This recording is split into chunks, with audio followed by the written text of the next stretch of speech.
This is the diagram of outer surface of hip bone. Now we will discuss the attachments of the three parts of hip bone on its outer aspect. You can see the superior part, fascia part, which is ilium. On ilium, we'll start from anterior superior iliac spine. Anterior superior iliac spine gives attachment to inguinal ligament, as mentioned here in green color, and then it also gives origin to sartorius muscle, which is a muscle of thigh. Then we'll see on the outer lip of iliac crest, there is a muscle attached, tensor fasciae lata. Other than that, on the iliac crest, muscles of abdominal wall are attached, and their name cannot be mentioned in this diagram as they are not involved in the lower limb anatomy. Now, looking at the anterior border of ilium, we can see that there is an attachment of straight head of rectus femoris on the anterior inferior iliac spine. Just behind that straight head, just above the acetabulum, there is origin of reflected head of the same muscle, rectus femoris muscle. Then looking at the posterior border of the ilium, we can see the attachment of sacrotuberous ligament just above the posterior inferior iliac spine, and we can see on the gluteal surface there are three muscles attached. The posterior most muscle, which is from behind the posterior gluteal line, is the gluteus maximus. Then between the middle and posterior gluteal line, we can see, or the anterior and posterior gluteal line, we can see the gluteus medius, and between the inferior and anterior gluteal line, we can see gluteus minimus muscle. So gluteus minimus is in the front and the smallest muscle of the gluteal region, while gluteus maximus is the outermost muscle and the largest muscle of the gluteal region. Now we can see the acetabulum. On the margin of acetabulum, first the acetabular labrum is attached, and outside the labrum is the attachment of capsule. Now looking at the pubis, we can see that on the superior ramus of pubis, the superior surface is giving attachment to pectineus muscle. The area is also called pectineal line and pectineal surface. On the pubic tubercle, there is attachment of inguinal ligament, shown in green color. Now from the body of pubis and inferior ramus, there is an attachment of muscles of medial compartment of thigh, which are adductor longus muscle, adductor brevis muscle, adductor magnus muscle, and gracilis. You can also see that part of the adductor magnus is extending up to the ischial tuberosity. So adductor magnus is partly in the medial compartment and partly in the posterior compartment of thigh, and the muscles of posterior compartment of thigh are going to arise from the ischial tuberosity and the region around it. They are also called hamstrings, and they are shown in the diagram on the ischial tuberosity: semimembranosus, semitendinosus, bicep femoris, and part of adductor magnus as shown here. And then we can also see on the femoral surface there is origin of quadratus femoris muscle.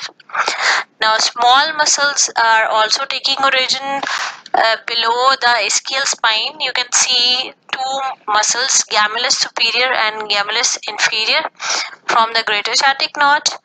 And then on the ischial tuberosity, there is attachment of a sacrospinous ligament. The sacrotuberous and sacrospinous ligaments are two important ligaments which are going to convert the greater sciatic knot and lesser sciatic knot into foramina. And around the obturator membrane, you can see the attachment of obturator externus muscle. The obturator externus is going to arise from the combined ischiopubic ramus and also from the obturator membrane.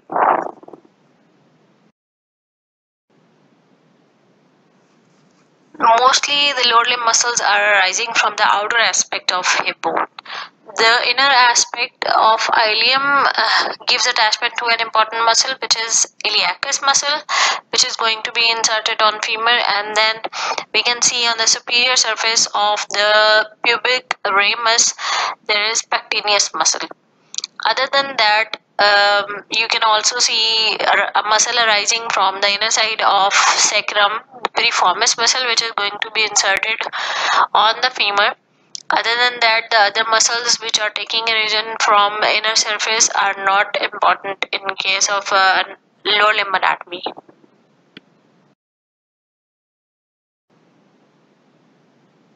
Looking at the anterior aspect of femur, we can see that on the greater trochanter, on the inner side or medial surface of the greater trochanter, you can see the attachments of obturator internus muscle, superior inferior gemelli, and along with that, on the highest part or the apex of the greater trochanter, you can see the insertion of piriformis muscle. These muscles are coming from the hip bone and inserting on femur. Then on the anterior aspect of the greater trochanter, its lateral surface, you can see the gluteus minimus muscle, which is the anterior most muscle of the gluteal region, also the smallest muscle inserted here. Now looking at the lesser trochanter, you can see there is insertion of iliopsoas, which is basically a combined tendon of iliacus muscle and a psoas major muscle coming from the lumbar vertebrae. Now on the anterior surface of the femur, you can see mostly a large muscle taking origin, which is vastus intermedius muscle. Then we can see vastus lateralis just below the greater trochanter taking origin from here, and then the origin is extending posteriorly to the lateral lip of linea aspera. On the medial side, just behind the lesser trochanter, you can see just in front of the lateral trochanter, you can see the origin of vastus medialis muscle, which is going to extend on the spiral line and then the medial lip of linea aspera. Vasti muscles, vastus medialis, vastus lateralis, and vastus intermedius, these three plus the rectus femoris muscle, these four muscles are part of one single muscle called quadriceps femoris, which is the main muscle of anterior compartment of thigh. Also, you can see a very small muscle articularis genu taking origin from the lower part of anterior surface. On the adductor tubercle, on just above and posterior to the medial epicondyle, you can see the insertion of adductor magnus muscle.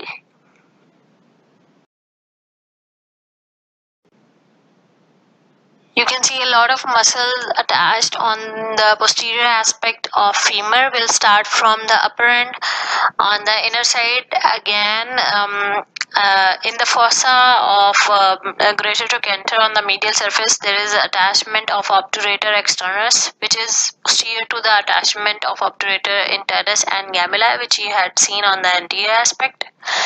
Now you can see the gluteus medius muscle on the posterior part of the lateral surface of greater trochanter. You saw the minimus muscle anteriorly. You can also see the insertion of quadratus femoris muscle on the quadrate tubercle, which we had discussed later, and iliopsoas on the lesser trochanter. Now coming to the posterior surface of the shaft, we'll have to look at the insertions or origins in a arrangement proper. You can see from the medial side, the vastus medialis muscle is extending on the spiral line and the medial lip of linea aspera. Next to that, pectineus muscle is attached on the upper part of the posterior surface.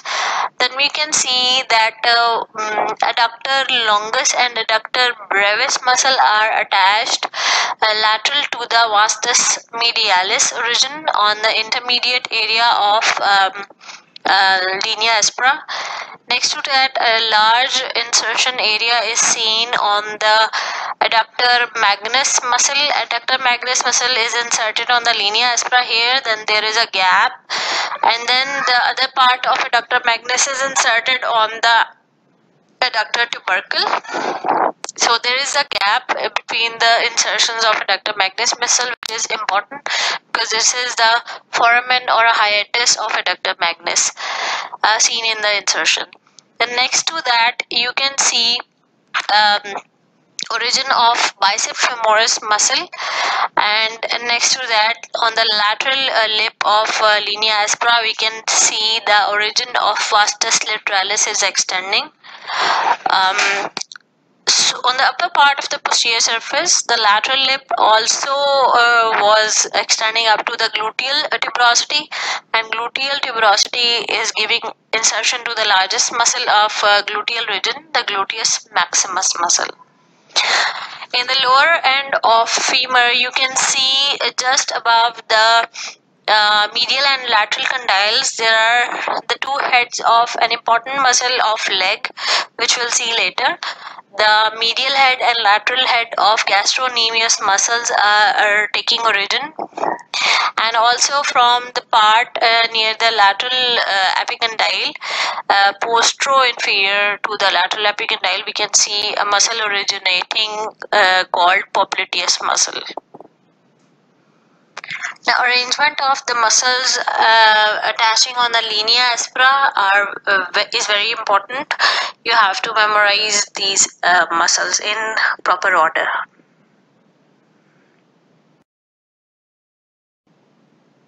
Coming to the clinical anatomy of these two bones, we are going to discuss the fractures and deformities. Although hip bone and femur are very strong bones, they are prone to fracture or deformities in extreme of ages. In small ages like children, we see vitamin D deficiency associated deformities, and in older persons, especially in women, osteoporosis is a reason for these fractures and deformities. In this diagram, you can see there is a deformity, a bending of neck of femur in two extremes, in which one of the diagram, the A diagram, is showing that the bending is such that the angle of inclination is decreased. This condition is called coxa vara. Now, coxa vara results in, first of all, shortening of the height of that person, and abduction of femur is also limited. The opposite condition, in which the angle is more obtused or increased, is called coxa valga, and both these conditions are more prone to fractures when there is trauma or accident.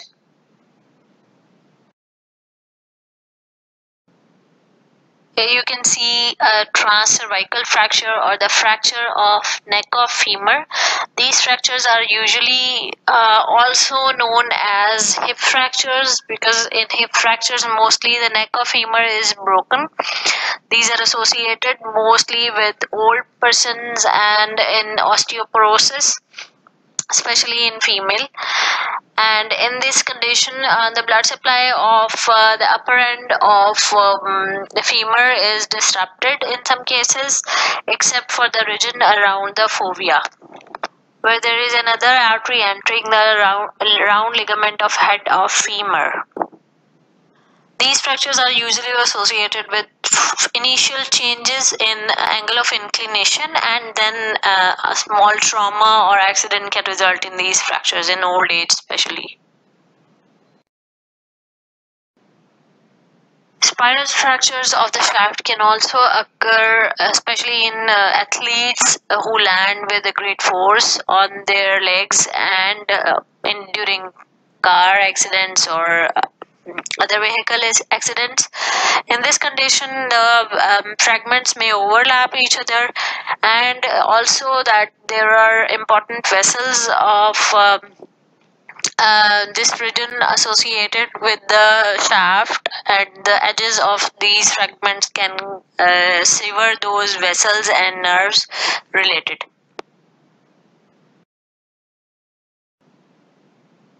Multiple fractures can be seen during direct trauma when a person is falling from a height and landing directly on that side of the femur, and during vehicle injuries, accidents.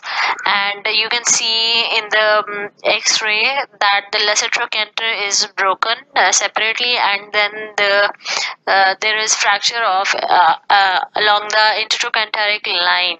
So communicated fractures are not very common. They are occurring only in severe injuries. Fractures of the lower end of femur are not very common.